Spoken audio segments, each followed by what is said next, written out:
RamenWolf1485 here, coming to you with a bit of another video for you.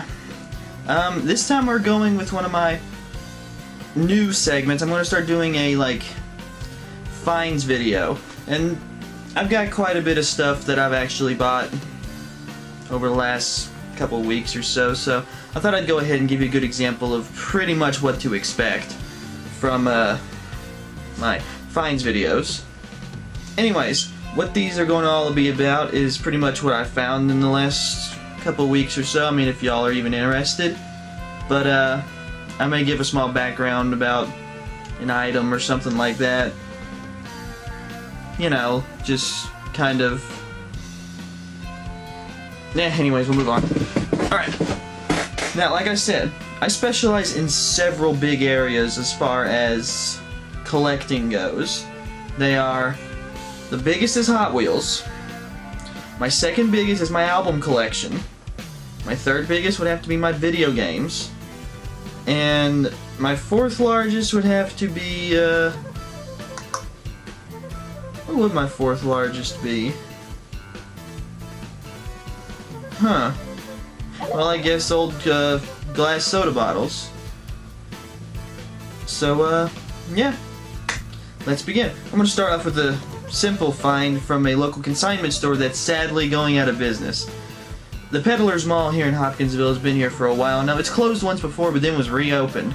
Apparently someone bought out their lease, and they are due to close on June 30th of this year. So, they're making everyone in there bring their prices down. So when I went in there, I scored a couple good things. Well, good to me. Alright, first off is something a little bit unusual. Now, this looks like an ordinary book, right? I mean, it's Disney's 101 Dalmatians. A lot of people don't know this, but I'm a huge pre-2000 Disney fan. What that means is I'm not a fan of most of their newer stuff. I'm a fan of most of their older movies from the 20th century, pretty much. So, but this is my favorite. This has always been my favorite Disney movie. 101 Dalmatians. Always loved it. Dad says I pretty much could quote the movie verbatim back in the day. So yeah, this is that. But this isn't an ordinary storybook. I spotted it and I'm like, oh hey, 101 Dalmatians old storybook, cool. I'm gonna pick this up anyways. And then I realized something. Read up there in the top corner, 24-page read-along book and record. Yeah, book and record, meaning it comes with matching vinyl, which is actually pretty legit.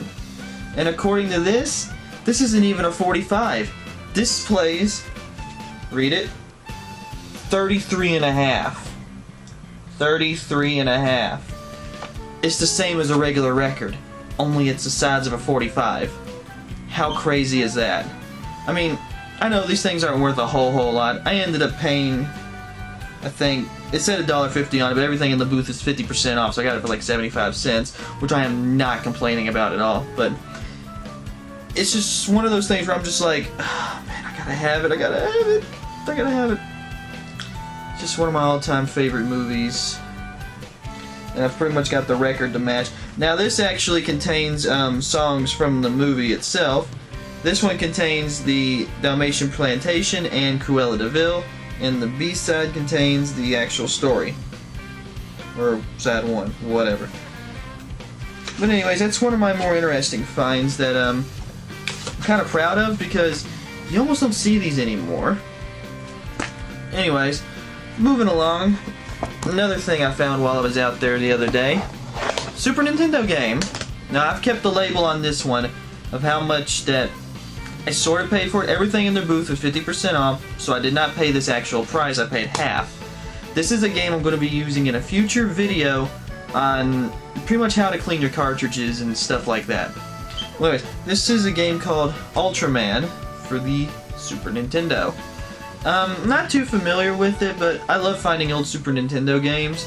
I mean, if they're priced right. I mean, look at the original price on that.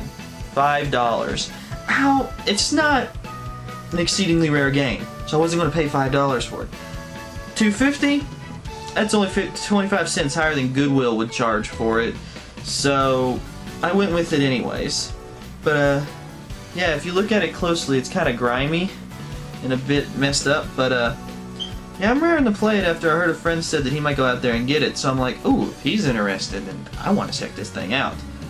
But yeah, it's a pretty good little find there. Now we'll move on. Recently, another thrift store opened up in town, run by the local Catholic church. Yeah, I know, a Catholic church running a thrift store. To me, that's kind of odd, but hey, it's another thrift store. Now, I went in there thinking, they ain't gonna have nothing.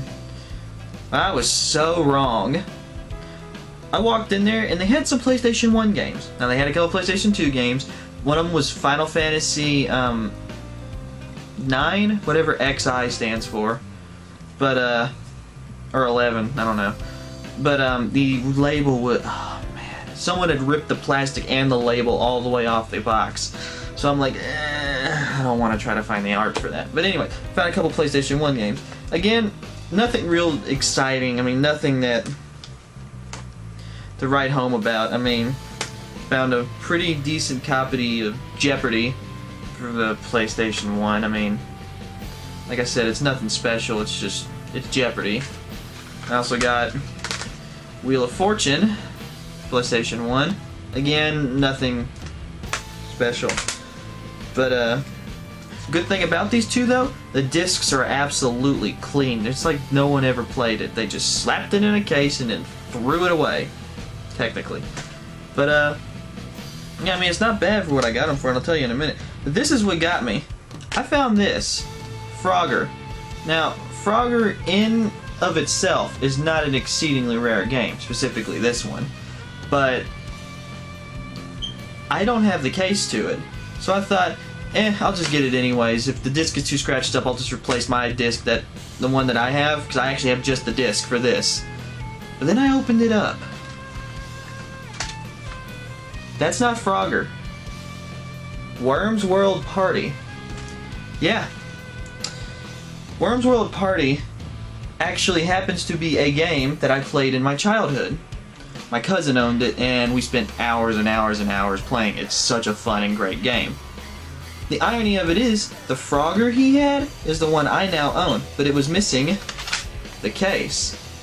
From what I remember, he never had the case for Worms World Party, which I later purchased off eBay, fully and complete. Well, now I have a second copy of it. Creepy, isn't it? Well, anyways, like I said, now I'm going to end up putting this case with my version of Frogger, which is pretty much the exact, it's the greatest hits version. That's the weird thing. It is the greatest hits version. My Frogger is. But for what I paid for these, I mean, it wasn't a bad deal. I paid about $1 a piece for them, which is pretty good. They pretty much just charge me what they normally charge for just regular CDs, and I'm perfectly fine with that. No, we're not going to put them over there and put them back over here. Next, I went by the local Salvation Army thrift store. Family thrift, as they call it.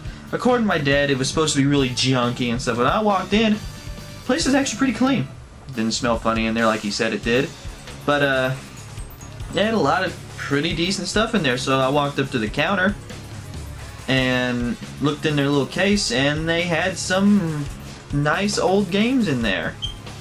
So, I picked them all up. They charged me $1 a piece for them.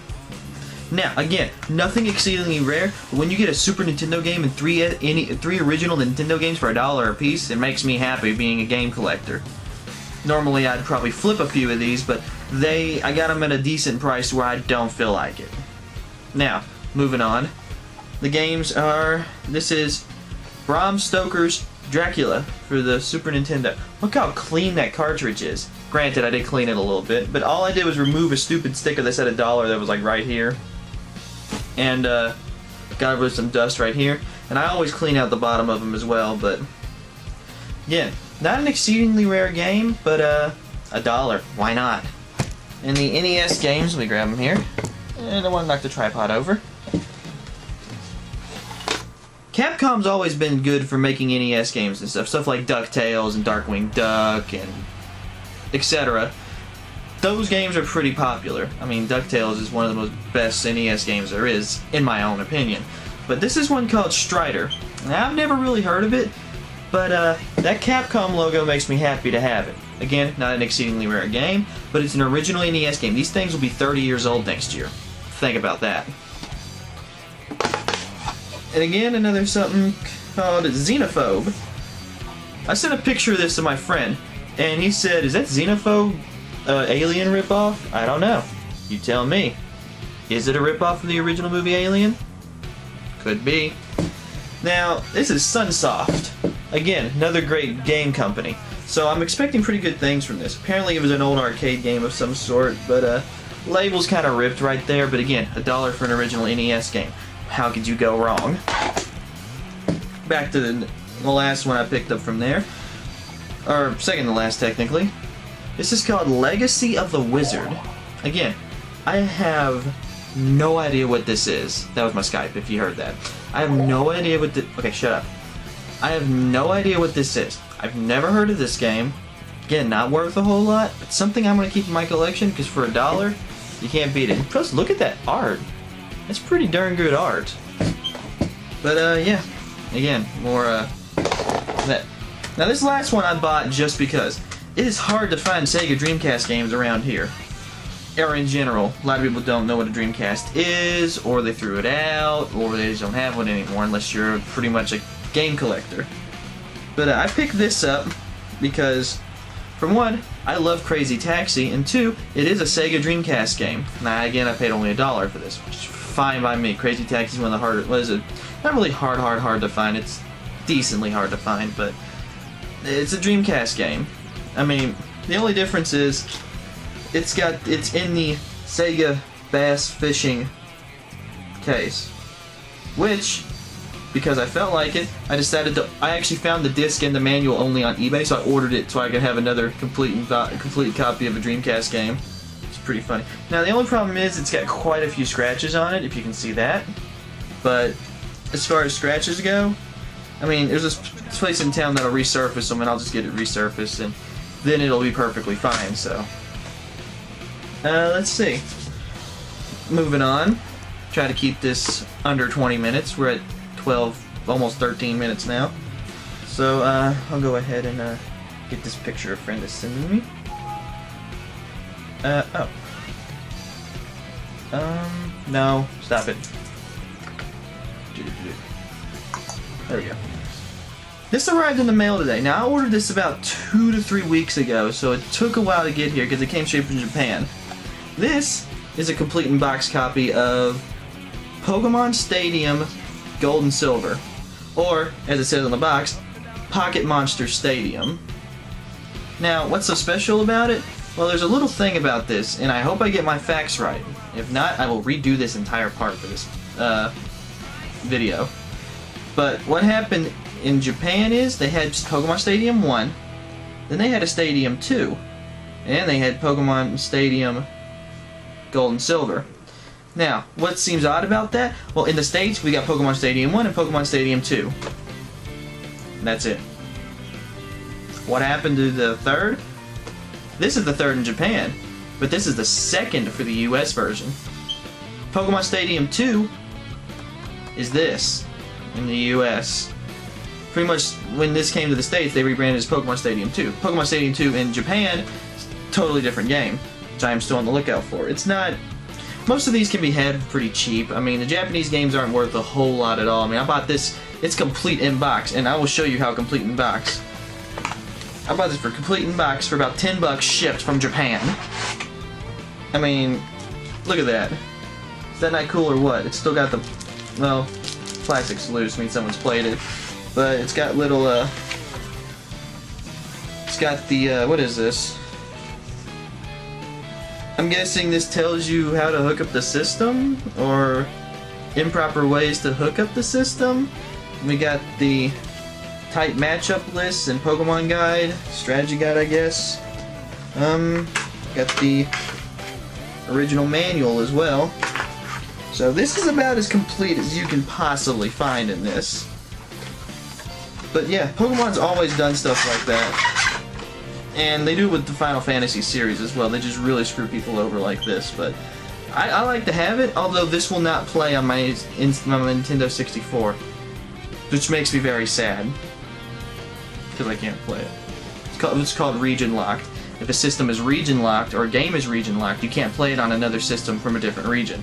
Fortunately, all the old Pokemon Game Boy games, the original Pokemon games, are not region locked, so I can play my Pokemon Green version, which I do have, on a regular Game Boy.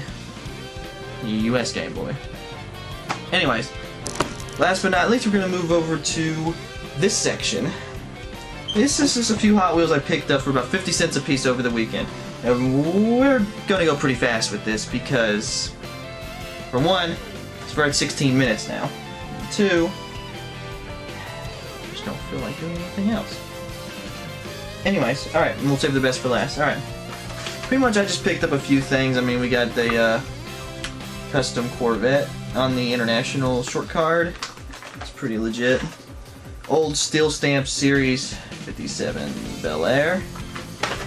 Pretty much picked out everything I liked.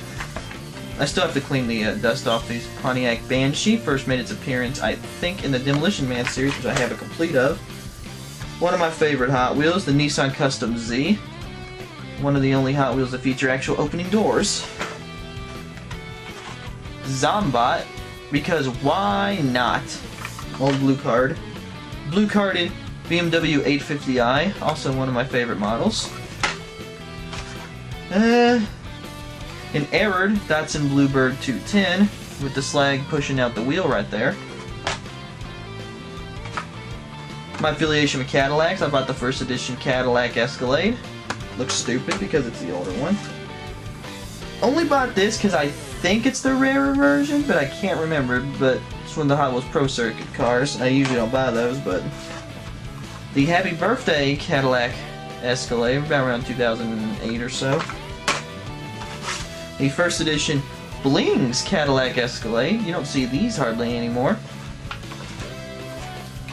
A 59 Cadillac, one that I already didn't have. Go figure.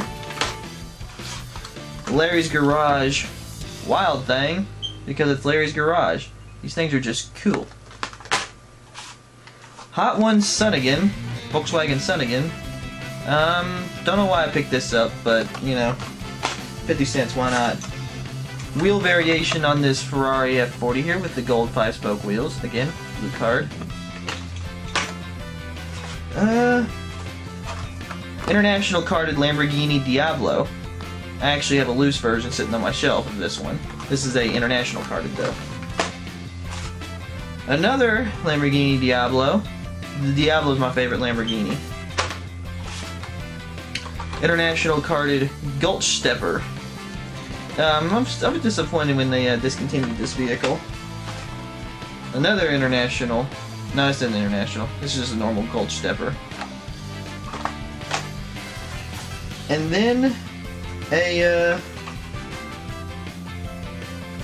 paint variation and the Gulch Stepper. Another one. Like I said, nothing really special there, but just a few things that I picked up that I liked. I wanted them. And they were stuff that I actually like. I like the old blue cards and stuff. But the best find of all is in this Protecto pack right here. No, I put the car in there myself. Alright. This is a Bugatti Veyron. For whatever reason, these have become exceedingly popular nowadays and are fetching pretty decent cash on the interwebs. But this caught my eye. You see anything wrong with it? Thought not. Well, to me the wheels looked a bit wonky. So I checked the front. Now wait a minute, that's not right. It doesn't look right. Check the back. Again, if you can see that, that does not look right at all. Flip it over. You can see the base is reversed. The entire base on this car has been completely reversed. Generally, I'd take this and flip it on eBay, but I love errors, and this is staying in this Protecto for all eternity now. I mean, you don't just find these every day. It's the first reverse base error I've actually found. I find a lot of errors. I haven't found a reverse base, and it just happens to be on a rarer vehicle. Well, not really rarer, but more desirable vehicle, I'd rather should say. Yeah. That's it for this round of finds. Looks like we're approaching the 21-minute mark. But, again, if you liked my video, then subscribe, favorite, thumbs up.